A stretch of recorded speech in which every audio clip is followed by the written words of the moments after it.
এই মুহূর্তে বাংলাদেশে 5 গাদ্দারের নাম। মির্জাফর নাম্বার 1 সফিকুল আলম।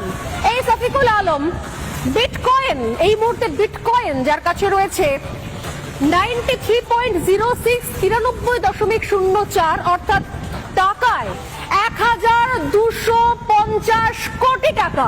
সময় এসে গেছে দ্বিতীয় মির্জাফর, সেই মির্জাফর নাহিদ ইসলাম। কয়েনের সংখ্যা 204.64, 2500 কোটি টাকা। এই যে যে যে পরিমাণটা আমরা দেখতে পাচ্ছি স্বর্ণালী, এই টাকাটাই তার মানে নতুন বাংলাদেশের নতুন নৈরাজ্য সৃষ্টি করার জন্য ব্যবহার করা হবে।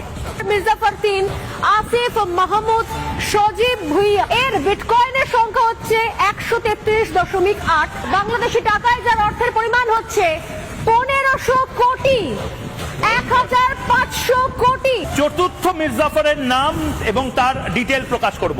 সাদ্দিক আলম প্রায় 1000 কোটি টাকা তার অ্যাকাউন্টে ঢুকেছে বলে আন্তর্জাতিক সূত্র রিপাবলিক গ্লোবাল নেটওয়ার্কের যে সোর্স, সেই সোর্স বলছে। মির্জাফর নাম্বার 5 তালাত মাহমুদ রফি 11.09 বিটকয়েনের সে মালিক, অর্থাৎ টাকায় বাংলাদেশি মুদ্রায় যার সংখ্যা হচ্ছে 120 কোটি।